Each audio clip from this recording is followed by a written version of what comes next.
Part 24. Habang naglalakad palayo si Annie ay nakasunod lamang ng tingin sa kanya si Greg. Ang payat nitong figure ay natatakpan ng maliwanag na sinag ng buwan na dumadagdag lamang sa kagandahan nito.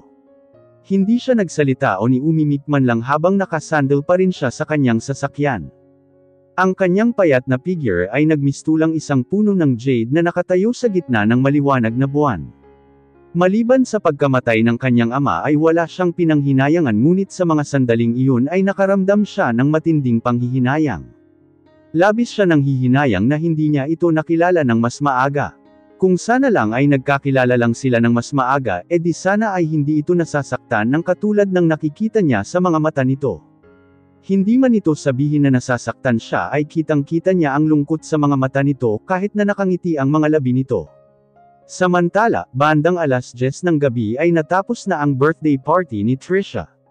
Sadyang napaka-engrand ng kanyang birthday party at magig ang venue, ang mga catering at lahat ng iba pang detalye ay napaka-perpekto, kaya nga lang ay hindi ito ang birthday party na gusto niya.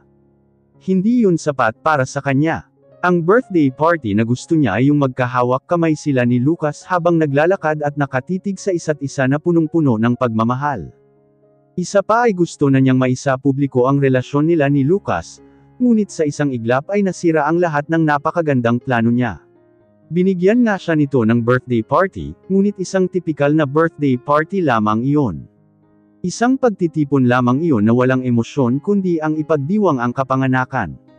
Nang matapos ang party ay mabilis siyang pumasok sa silid upang tanggalan sa kanyang mukha ang mga kolorete sa kanyang mukha. Bakit nangyayari ang mga ito? Galit na tanong niya sa kanyang sarili. Ani, ako ang unang minahal niya, pero bakit sa huli ay ikaw pa ang nagtamasa ng mga bagay na dapat ay ako? Bakit ngayon ay ako pa ang naging third party? Puno ng puot na anes niya. Ang kanyang tinig ay punong-puno ng galit at selos. Samantala ay kasama niya pala sa silid na iyon si Kathy at ito ang nagtulak ng kanyang wheelchair papunta doon. Ilang sandali pa nga ay tuluyan na siyang pinaypayan ni Kathy para kahit papano ay gumaan naman ang pakiramdam niya. Ate Trisha, tama ka. Kasalanan lahat ito ng ani na iyon. Kung hindi sana dahil sa kanya ay hindi aabot sa ganito ang lahat. Kailangan natin siyang paghigantihan, ate, panunulsel nito sa kanya. Nang marinig naman ni Trisha ito ay agad niyang nilingan ito at pagkatapos ay hinawakan ang kamay nito. Dapat tayong magtulungan. Hanggat nasa buhay siya ni Lucas at tiyak na hindi tayo magkakaroon ng magandang buhay. Sabi niya rito, ate, huwag kang mag-alala, kakampi mo ako. Sabihin mo lang sa akin kung ano ang magagawa ko para sa iyo. Sagot naman nito kaagad sa kanya at pagkatapos ay bahagya siyang nginitian. Salamat, sabi niya. Sa mga oras na iyon ay pareho silang may sariling plano na nabuo sa kani-kanilang utak nang bigla na lamang bumukas nagpinto na agad nilang ikinalinggan ni Kathy. Galit na napasigaw si Trisha. Hindi ka man lang bang marunong kumatok ha? Sigaw niya, ngunit pagkatapos lamang niyang masabi ang mga salitang iyon ay bigla na lamang nanlaki ang mga mata niya nang makita niya kung sino ang pumasok sa pinto. Magkahalong hiya at gulat ang naramdaman niya ng mga oras na iyon. Trisha, sabi nito sa kanya at pagkatapos ay naglakad papasok. Nakasuot ito ng sapatos na may mataas na takong na mahigit 10 sentimetro ang taas at kulay ubing damit na magkaterno at isang pares ng malalaking hikaw. Sa tuwing nakikita niya ito at automatikong ibinababo niya ang kanyang ulo dahil sa napakalakas na aura nito ay mahihiya ka talaga kapag nasa harap ka nito. Napakagaling din itong magdala ng damit at mukhang sobrang napaka-elegante. Sumakatuwid, nang makita niya ito ay tila siya isang kuhol na pumasok sa kanyang shell at biglang nagsisi sa kanyang sinabi. Tita, pasensya na po. Hindi ko naman po alam na kayo po pala ang pumasok at isa pa ay hindi ko naman po alam na pupunta po pala ayo rito. Sabi niya rito, syempre, hindi mo talaga alam dahil sino ka naman sana para sabihan ko na pupunta ako. Malamig na sabi nito sa kanya. Naglakad ito patungo sa harapan niya at rinig na rinig sa buong silid ang pagtama ng takong nito sa sahig. Sa bawat paghakbang nito palapit sa kanya ay tila ba tinatapakan rin nito ang kanyang puso. Habang papalapit ito sa kanya ay mas lalo lamang bumibilis ang tibok ng puso niya. Nang makarating ito sa kanyang harapan ay bigla itong tumigil at mabilis na itinaas nito ang kanyang kamay upang hawakan ang baba niya at itinaas upang magkasalubong ang kanilang mga mata. May ngiting nakapaskil ito sa mga labi na punong-puno ng pangungutya. Trisha, hindi ba at binalaan na kita na huwag kang gumawa ng gulo para lang masira ang relasyon ni Annie at Lucas? Hindi mo ba narinig ang sinabi kong iyon? Tanong nito sa kanya. Agad naman siyang napailing dahil sa tanong nito. Tita, wala naman po akong masamang ginagawa. Wala, ngumisi si Lian kay Trisha. Kung ganon ay sabihin mo sa akin na hindi si Lucas ang nagplano ng birthday party mo na ito. O kaya, ang anak ko ba ang lumabag sa sinabi ko at muling nanligaw sa'yo? Tanong nitong muli sa kanya. Tita, bigla na lamang siyang napaiyak sa harapan nito at napailing hindi siya makapagsalita. Bumagsak ang luha niya na animoy isang gripo. Nakakalungkot lang isipin na kahit na anong ganda at amo ng mukha niya ay ayaw siya ni Lian at hindi siya nito matanggap kailanman. Hindi mo na kailangang magsalita pa o ni magpaliwanag sa akin. Basta ang gusto ko lang ay layuan mo ang anak ko at kung hindi mo gagawin, ay baka pagsisihan mo ang gagawin ko, banta nito sa kanya habang malamig na nakatitig sa kanyang mga mata. Nang matapos magsalita si Lian ay bigla na lamang may kumatok sa pinto kaya napalingon silang tatlo doon. Tita, mapait na sambit ay Trisha at pagkatapos ay biglang bumaba sa nayang wheelchair at lumuhad sa harapan nito. Tita, wala akong balak na ilihim sa harapan ninyo. Talagang mahal na mahal ko po ang anak niyo at ganun din siya. Nagmamahalan po kaming dalawa kaya please po, sana ay tanggapin niyo kami. Sabi niya habang umiiyak. Kahit ano po ang hilingin niyo ay gagawin ko, basta tanggapin niyo lang ako. Dagdag pa niyang sabi rito. Umiyak si Trisha sa harapan ni Lian na animoy binugbog siya ni Lian. Huminga ng malalim si Lian dahil hindi niya akalain na ganito pala talaga kakapal ang mukha ng babaeng ito. Hindi niya ito inaasahan. Isa lang ang hinihiling ko, ang layuan mo ang anak ko. Malamig na sambit niya. Pagkatapos sabihin ni Lian ang mga salitang iyon ay nilingan niya ang mga bodyguards na kapapasok lang. Gawin niyo na, sabi niya sa mga ito.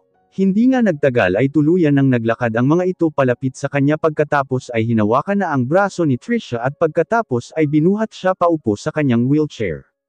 Ang isang lalaki ay itinulak naman ang wheelchair palabas ng silid na iyon. Dahil sa ginawa ng mga ito at natura lang na nagpumiglas siya kaagad. Saan niyo ako dadalhin? Sigaw niya. Huwag ka nang manlaban pa at sumama ka ng mahinahon, sabi ni Lian sa kanya na nakasunod pala sa kanila. No, ayokong sumama. Nandito pa si Lucas at gusto kong sa kanya sumama. Ihinto niya ang pagtulak sa akin. Sabi niya ngunit nagpatuloy pa rin ang mga ito na tila ba hindi siya narinig. Sa mga oras naman na iyon ay tumakbo na rin si Kathy at sumunod sa kanila. Mabilis itong lumapit kay Lian at nagmakaawa. Tita, ang katawan ni Ate Trisha ay napakahina at baka hindi niya makakayanan ang gagawin yung parusa sa kanya. Please, pakawalan na po ninyo siya, sabi nito. Tinapunan lang siya ng malamig na tingin ni Lian ngunit hindi ito tumigil sa kanyang paglalakad. Kung hindi mo kayang tisiin ay sumama ka sa kanya, sabi nito. Napatikom na lamang si Kathy ng kanyang bibig ng mga oras na iyon dahil sa takot. Sa huli ay pilit pa rin na itinulak ng mga tauhan ni Lian ang wheelchair ni Trisha. Bago umalis ay tumigil sa paglalakad si Lian at nilingon si Kathy na tumigil na sa paglalakad dahil sa matinding takot.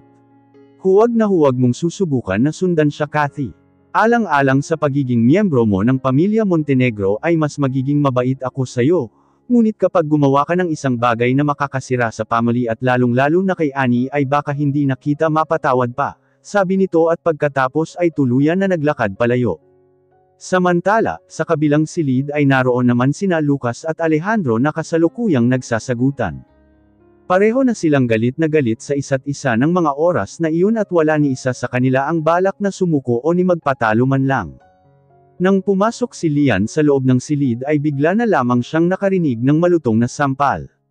Nang magangat siya ng nayang ulo ay nakita niya na ang kamay ni Alejandro ay bumagsak sa pisngi ni Lucas at hindi nagtagal ay nakita niya ang marka nito sa pisngi nito. At hindi lang iyon dahil nakita niya rin na nagkaroon ng dugo ang gilid ng bibig nito. Inabot ni Lucas ang bibig niya at pinunasan ang dugong umaagos mula sa gilid ng kanyang bibig.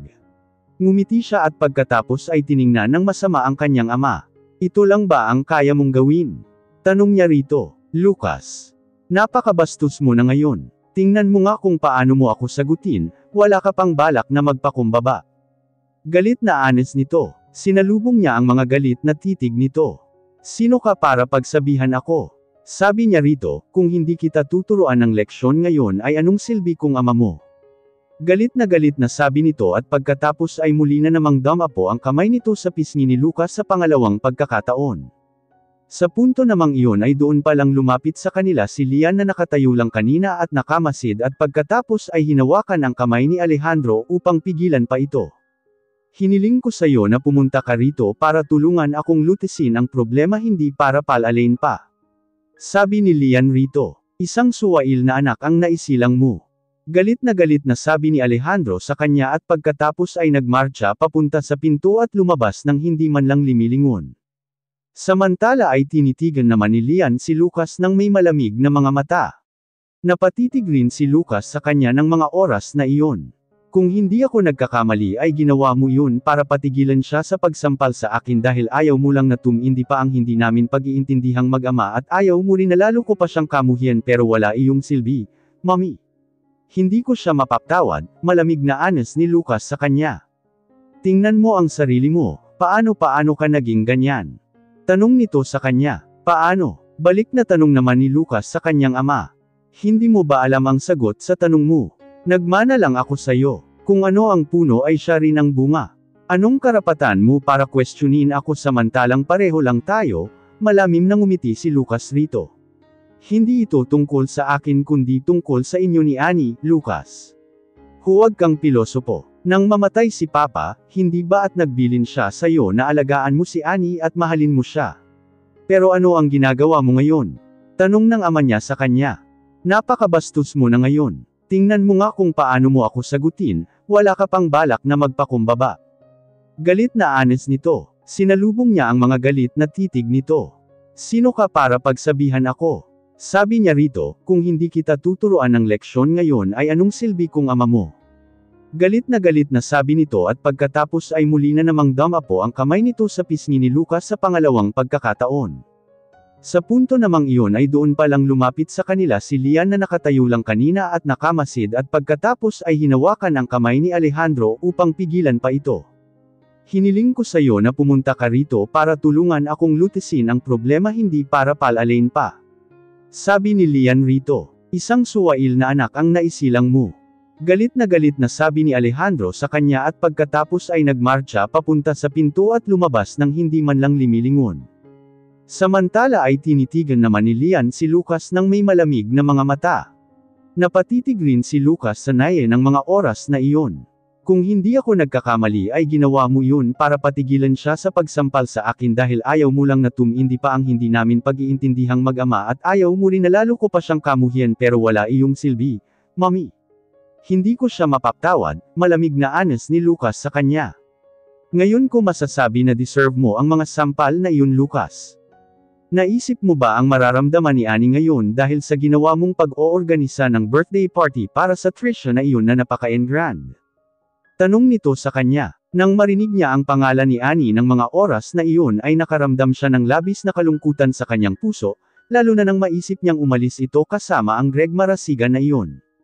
She doesn't care at all, iyon lamang ang lumabas sa kanya bibig at gumuhit ang sakita sa kanyang dibdib. Pagkatapos niyang sabihin ang mga iyon ay talagang naramdaman niya ang labis na pagkatalo. Bago ang kaarawan ni Trisha ay nag-isip siya ng 1,000 beses o hindi nga lang yata kung dadating ba si Annie sa opisina niya para questionin ang ginawang party para kay Trisha o makiusap ito sa kanya na huwag siyang magdaos ng party para sa ibang babae at ipakancel nito lahat ang kanyang plano. Kaya lamang naghintay siya sa wala. Naghintay siya hanggang sa bago magsimula nag-party ngunit wala man lang siyang narinig na kahit na isang salita mula rito. Nakaya pa rin itong pumunta doon sa handaan na iyon na tila ba wala lang sa kanyang ito kung saan ay ipinapakita nito sa kanya kung gaano ito kawalang pakialam. Paano mo nasabi na wala siyang pakialam? Sinabi niya ba sa iyo mismo? Tanong ng kanyang ina sa kanya. Kailangan pa ba na sabihin niya sa akin mismo kung halata naman sa mga kilos niya? Balik niyang tanong rito at pagkatapos niya lamang sabihin iyon ay tinalikuran niya ito at umupo sa sofa na nasa silid na iyon. Natahimik din ito. Sa totoo lang ay nalulungkot siya ng mga oras na iyon at hindi man lang siya makaramdaman ng kahit na katiting na kasiyahan. Lumapit sa kanya si Lian kung saan ay inabutan siya nito ng isang panyo. Minsan ang mga babae ay sinasadya nilang hindi magsabi ng tunay na nararamdaman nila. Hindi rin nila ugaling magpakita ng kahinaan nila at mas gusto nilang ipinapakita na malakas sila. Hinding-hindi niya talaga sasabihin yun dahil wala siyang lakas ng loob. Sabi nito sa kanya, tumayo ka dyan at suyuan mo siya. Pag-usapan niyo ang hindi niyo pagkakaunawaan bago pa mahuli ang lahat. Dagdag pa nitong sabi sa kanya. Ibig ninyong sabihin ang totoo ay may pakialam siya. Tanong niya rito at tiningala ito na nagliwanag ang kanyang mga mata na may kaunting kinan. Oo naman. Kaya ngayon pa lang ay tumayo ka na dyan at baka pagsisihan mo pa na hindi mo siya sinuyo. Tumayo ka na, sabi nito sa kanya. Pagkatapos lang na magsalita ni Lian ay kaagad na tumayo mula sa kanyang kinauupuan at nagmamadaling lumabas. Makalipas lamang ang 30 minuto ay nakauwi na kaagad si Lucas. Halos madaling araw na ng mga oras na iyon. Nakatulog din sa wakas si Annie pagkatapos niyang magpaikot-ikot sa kama. Nagising lang siya nang bigla na lamang niyang naramdaman ang paglubog ng kanyang katawan mula sa kama na tila ba may mabigat na bagay na dumidiin sa kanya. Magkahalong takot at kaba ang naramdaman niya ng mga oras na iyon.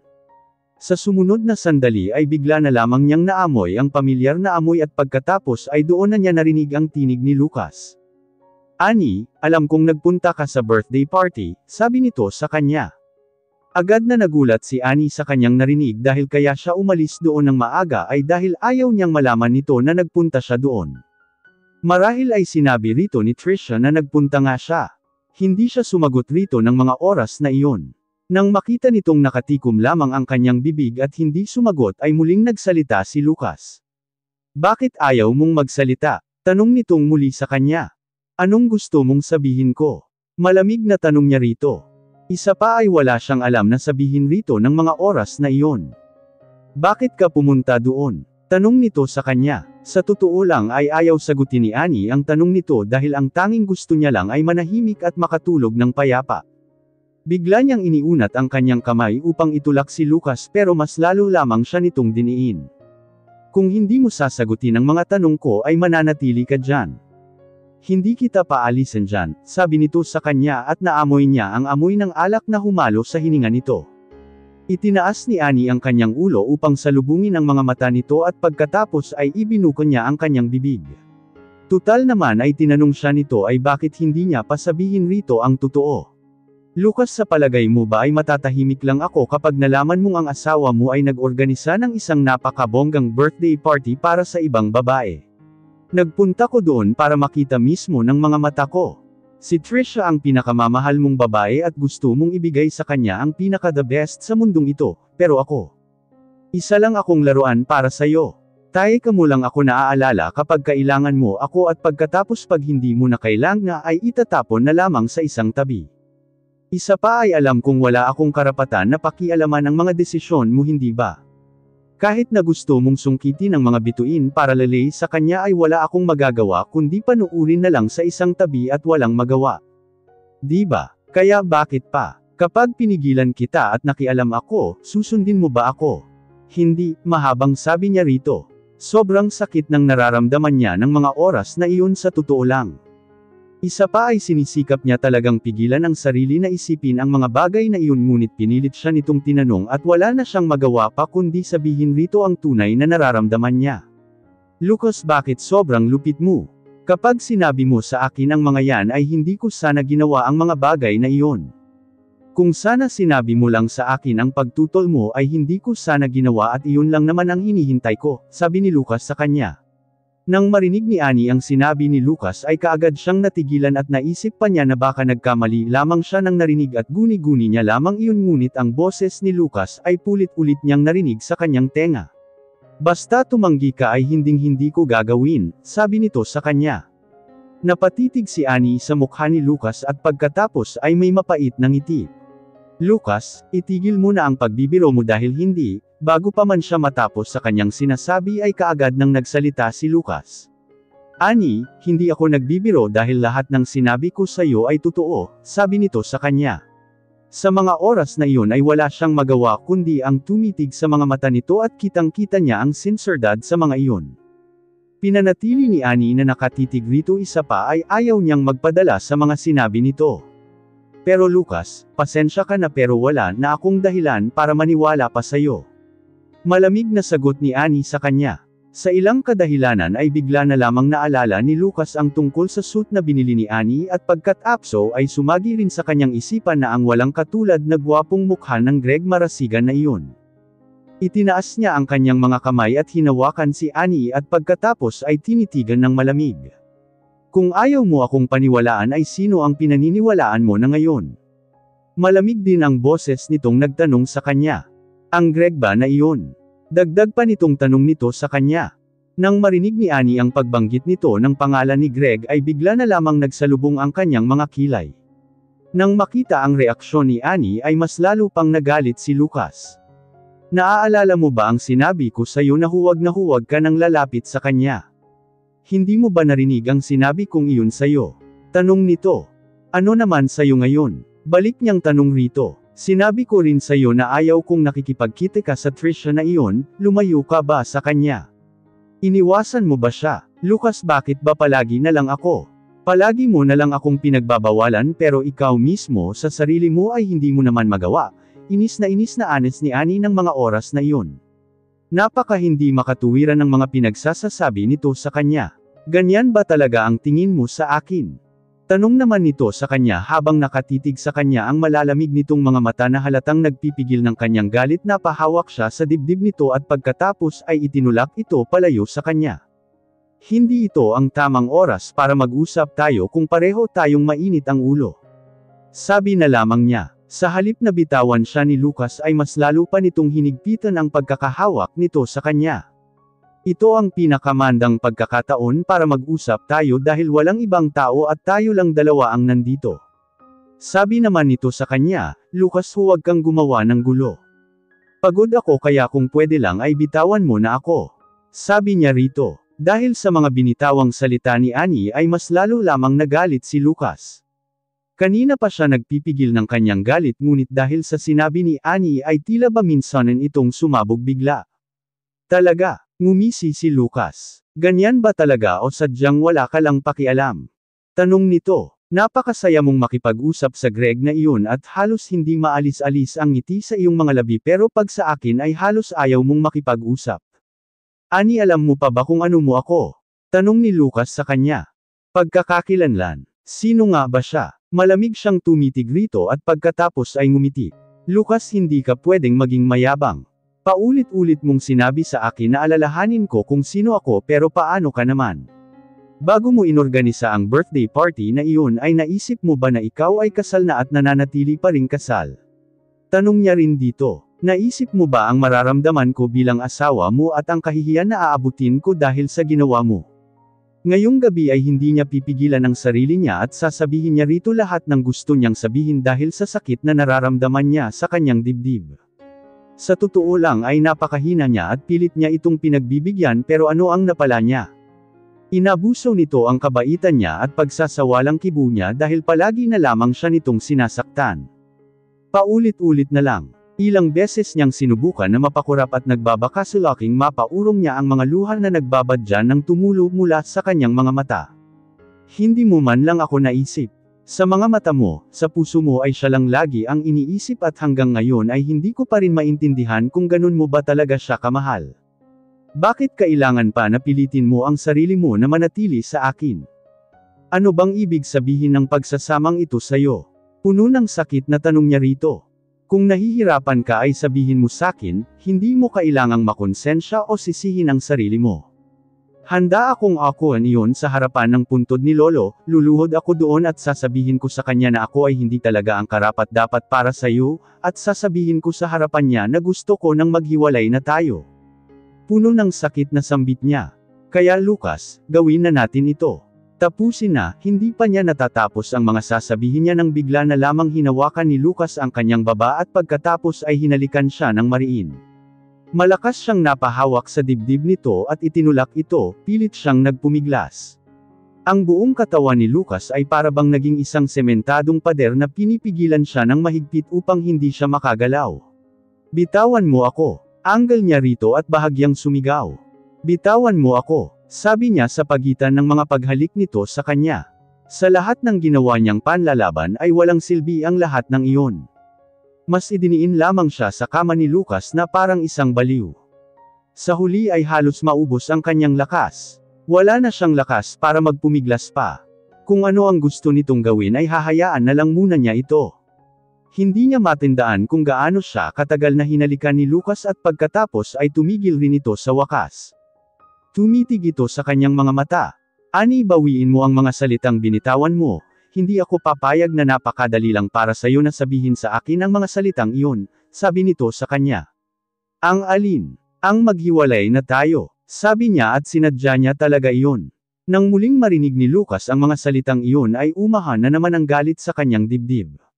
Tumigil ka na dahil ayoko nang marinig pa, sabi nito sa kanya. Sinabi ko na sayo na simula noong pumayag ako sa hiling ni Lolo ay mananatili ako sa tabi mo hanggang sa tumanda tayong dalawa at wala na sa isip ko pa naghiwalayan ka, Ani. Simula ngayon ay hindi na ako papayag pa na sabihin mo ang mga salitang iyon.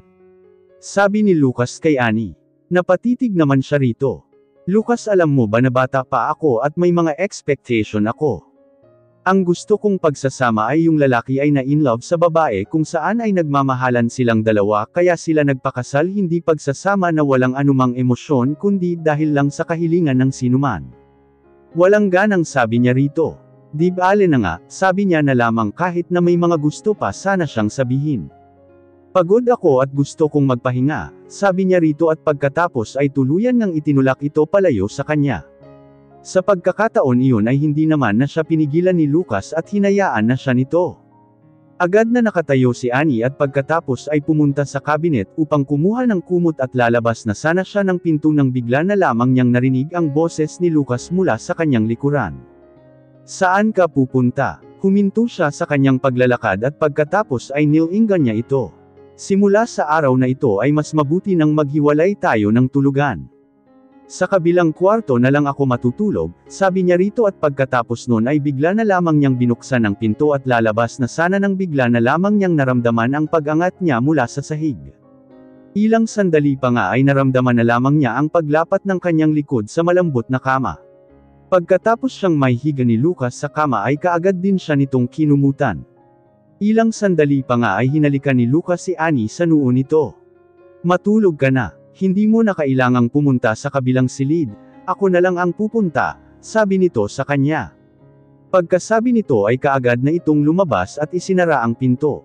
Ipinikit niya ang kanyang mga mata, pero kahit na ganon ay hindi mapakali ang puso niya.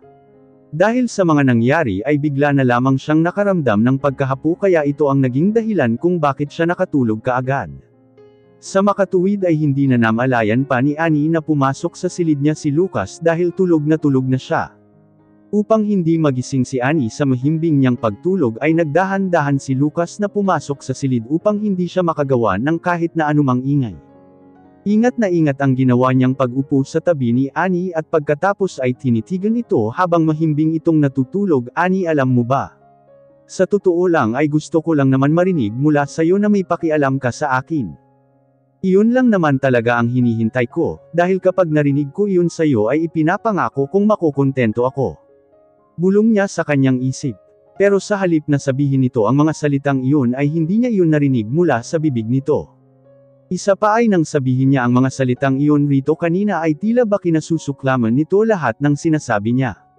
Tinanong siya nito kanina kung bakit ayaw niyang maghiwalay sila, kung dahil lang ba iyon sa kahilingan ng kanyang lolo. Gusto niyang sabihin rito kanina na noong una ay oo, pero sa mga oras na iyon ay hindi na. Nang pumasok nga sa isip niya na maghihiwalay silang dalawa at mula sa pagiging mag-asawa ay magiging estranghero sila sa isa't isa ay pakiramdam niya ay ayaw niya talaga na mangyari iyon. Lalo na at pumasok na rin sa isip niya ang pakikipagkita nito sa ibang lalaki at pagpapakasal at pagkakaroon ng mga anak. Pakiramdam niya ay mababaliw siya sa selos. Hindi, huwag mo akong iwan. Biglang sabi ni Ani at tila umiiyak ang tinig nito. Nagulat naman si Lucas at pagkatapos ay dali-daling tumayo upang isiyandi ang ilaw sa silid. Nang dahil sa liwanag ay nakita ni Lucas ang mga mata ni Ani na nakapikit at halatang tulog na tulog pa rin hanggang sa mga oras na iyon, ngunit ang kanyang pilik mata ay basa sa luha ng mga oras na iyon. Nay, Huwag niyo akong iwan. Huwag muna kayong umalis, pakiusap umiiyak na sambit nito. Patuloy ang pagbagsak ng mga luha nito sa mata. Marahil dahil siguro na panaginipan niya ang nayang ina ay labis itong nalungkot at napaiyak. Ilang ulit nitong sinabi ang mga katagang, huwag kayong umalis. Sa puntong iyon ay muling bumalik si Lucas sa tabi ni Annie at pagkatapos ay hindi na niya napigilan pa na panasan ang mga luhang bumagsak mula sa mga mata nito. Huwag ka nang mag-alala, hindi kita iiwan, bulong niya rito kahit na alam niya na hindi naman siya naririnig nito. Annie, huwag ka nang umiyak.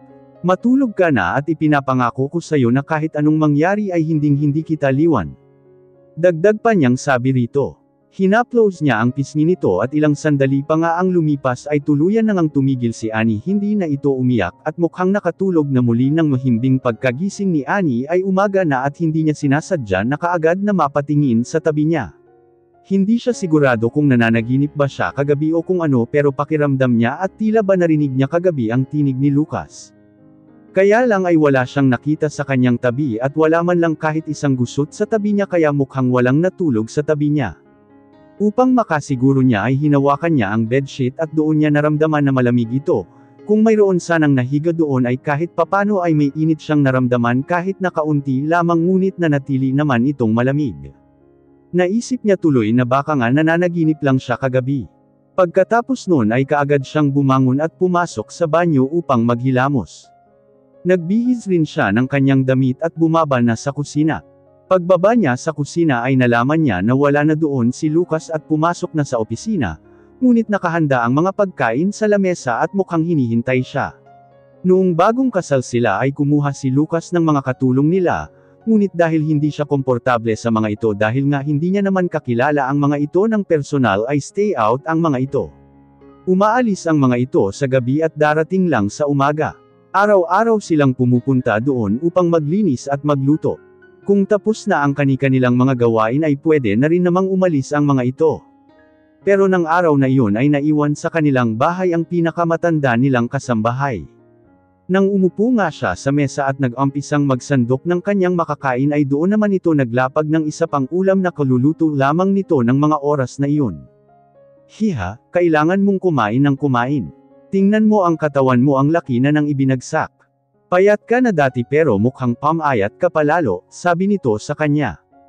Hindi na lamang siyang sumagot rito at bahagya na lamang itong nginitian. Ibinilin kasi sa akin ni Sir na dapat ay marami daw ng kainin mo tuwing kakain ka at isa pa ay dapat palagi daw may sabaw ang ilulutong pagkain mo para kahit papano ay makabawi-bawi ka man lang. Dagdag pa nitong sabi sa kanya. Nilinggan niya ito. Talaga bang ibinilin po ako ni Lucas sa inyo? Tanong niya rito. Paulit-ulit namang tumanggo ang matanda sa kanya. Oo, sabi nga niya ay dadagdagan niya raw ang sahod ko basta raw paglingkuran kita at alagaan ng mabuti, nakangiting sabi nito sa kanya. Napatango na lang din naman siya at pagkatapos ay ipinagpatuloy ang kanyang pagkain. Dahil nga sa pagbabantay sa kanya ng matanda habang kumakain ay hindi niya maipagkakailan na naparami nga naman talaga ang nakain niya. Pagkatapos niyang mag-almusal ay aagad siyang umakyat sa kanyang silid. At dahil nga wala siyang magawa at naiinip ay kumuha ng libro si Annie upang basahin niya at doon naman siya nakatanggap ng tawag mula sa ospital na nakapasa daw siya sa interview niya at maaari na araw siyang mag-ulat doon sa Lunes. Pagkatapos niyang ibaba ang tawag ay tuwang-tuwa si Annie at pagkatapos ay dali-dali niyang binuksan ang kanyang cellphone at gumawa ng mensahe para kay Lucas. Gusto niya sanang ibalita rito na nakapasa siya sa interview, ngunit nang matapos niyang mag-type ay kaagad din niyang binura ang mga na-type niya. Napabuga na lamang siya ng hangin at pagkatapos ay napapikit. Siguro nga ay nakagawian niya na magsabi o magkwento rito ng mga bagay-bagay lalo pa at na-excite talaga siya. Ilang sandali pa nga ay napabuntong hininga na lamang siya at pagkatapos ay nagpalit ng kanyang damit upang pumunta sa sementeryo. Dadalawin niya ang kanyang ina dahil matagal na siyang hindi nakakapunta doon at dahil nga may maganda siyang balitang dala ay hindi na siya makapaghintay na ibalita ito sa kanyang ina. Kung alam lang sana ng kanyang ina na sobrang masaya siya lalo na at unti-unti na niyang natutupad ang pangarap nito sa kanya. Agad siyang nag-abang ng taxi sa labas at mabuti na lamang at nakasakay din siya kaagad at nakarating kaagad sa sementeryo. Pagkatapos niya lang bumaba sa sasakyan ay bigla na lamang siyang nakatanggap ng tawag mula kay Lucas. Agad niya naman yung sinagot at inilagay ang cellphone sa kanyang tenga nang hindi umiimik. Narinig niya kaagad ang tinig nito sa kabilang linya. Nabalitaan ko na nakapasa ka pala sa interview mo sa ospital, congratulations. Bati nito sa kanya. Salamat, sabi niya kaagad rito na tila ba napakalayo ng damdamin nila sa isa't isa at para bang may isang pader na naghihiwalay sa kanila. Kung dati ay palagi niyang sinusubukang tibagin ang pader sa pagitan nila ngayon ay pagod na rin siya. Wala na siyang lakas pa na tanggalin ang mga hadlang sa pagitan nilang dalawa. Kailan ka magsisimulang pumasok doon? Tanong nito sa kanya. Next Monday, walang gana niyang sagot rito at pagkatapos ay muling nagsalita. Kung wala ka nang sasabihin pa ay ibababa ko na ang tawag. Sabi niya rito. Nagmamadali naman itong nagsalita. Teka, may sasabihin pa ako, sabi nito sa kanya. Mamayang tanghali ay uuwi ako para kuhanin ang ilang dokumento at gusto ko sana na sabay tayong kumain ng tanghalian, dagdag nitong sabi sa kanya.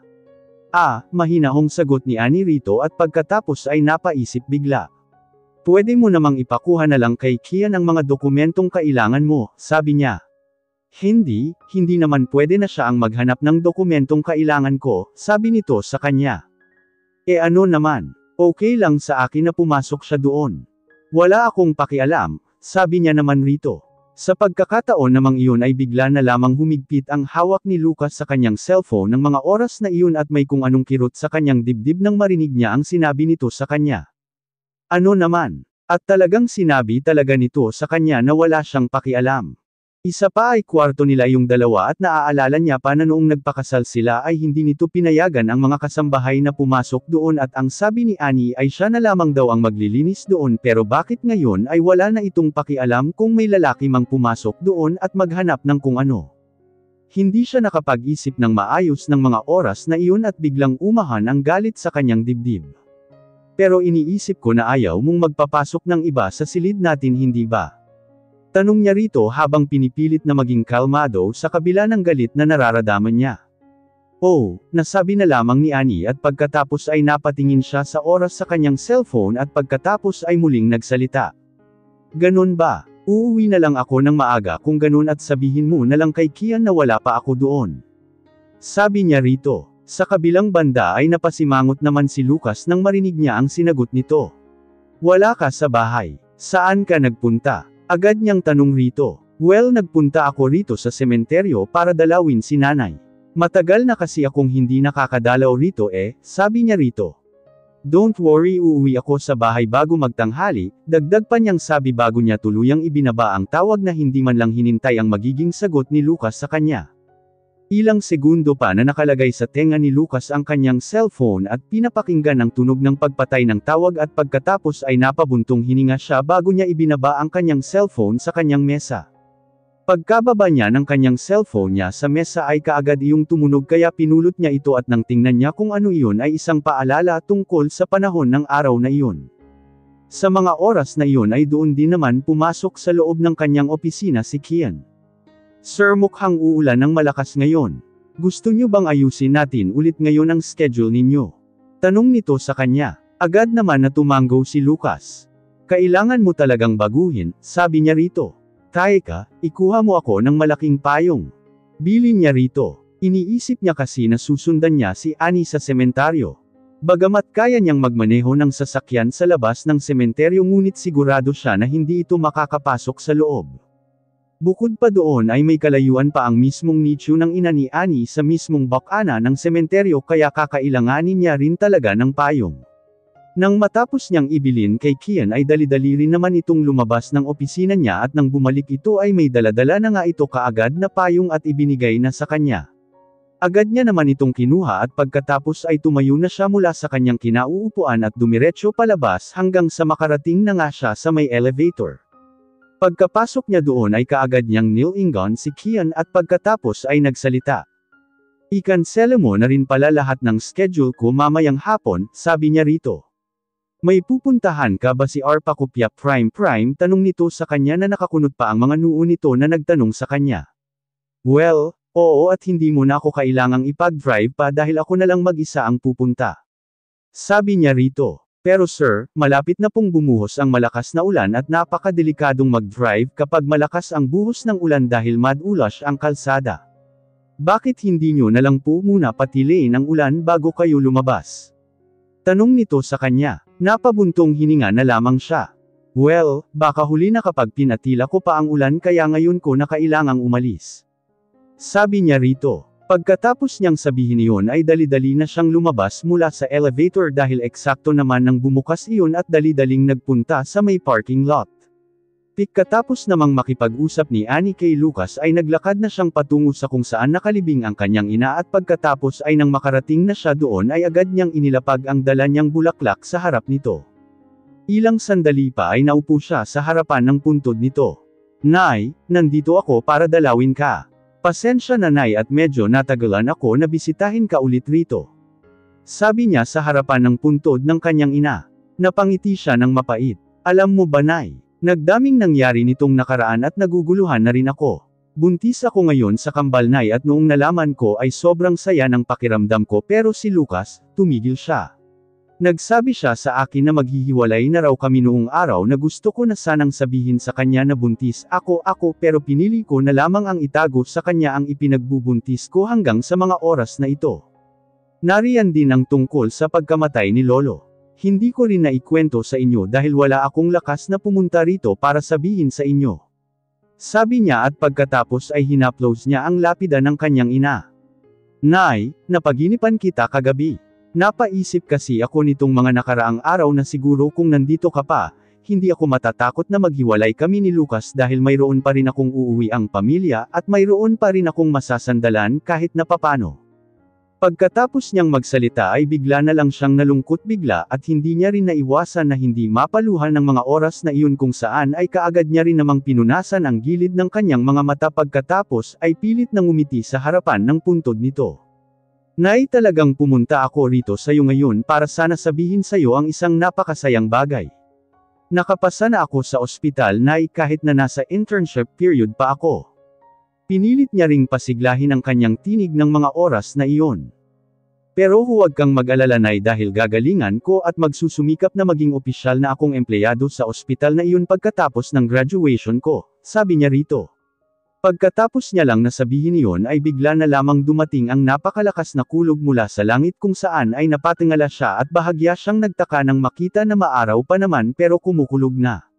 Ayaw niya sanang pansinin ito nang bigla na naman siyang makarinig muli ng ilan pang mga kulog.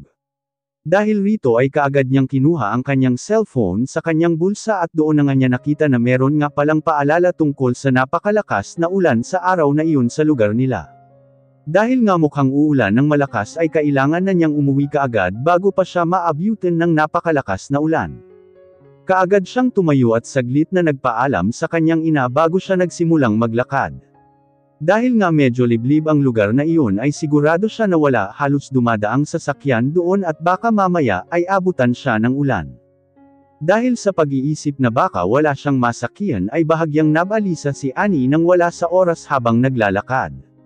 Sa sandaling iyon ay bigla siyang nakarinig ng isang pamilyar na tinig mula sa kanyang likuran kung saan ay bigla na lamang siyang napatigil bigla sa kanyang paglalakad at pagkatapos ay nilingan ito. Annie, Greg, bakit ka nandito? Gulat na tanong niya rito ng mga oras na iyon. Talagang nagulat siya dahil sa dami-dami ng lugar na pwede nilang pagkakita ang dalawa ay sa sementeryo pa talaga. Ngayon ang anibersaryo ng pagkamatay ng tatay ko. Ang buong pamilya namin ay sama-samang bumisita sa puntod. Ikaw, anong ginagawa mo rito? Tanong din naman nito sa kanya nang wala sa oras. Sagot niya at pagkatapos ay bahagyang napatango. Pumunta ako rito para dalawin naman ang puntod ng nanay ko, mabilis na sagot niya rito. Agad na napakunot ang noo nito at pagkatapos ay napatitig sa kanya. Mag-isa ka lang? Tanong nito sa kanya. Sa totoo lang ay nagulat siya na wala itong kasama at mukhang mag-isa lang na nagpunta doon. Kung tutuusin ay alam na niya ang tungkol sa pagiging mag-asawa ni Annie at Lucas at kung tutuusin ang nanay ni Annie ay biyenan na ni Lucas kaya bakit hinayaan niya itong mag-isa na dumalaw sa biyenan nito. Agad naman na napatango si Annie. Oo, ang tagal ko na kasing hindi nakakapunta rito at sobrang namimiss ko na ang nanay ko kaya ko din siya pinuntahan upang dalawin, sagot nito sa kanya.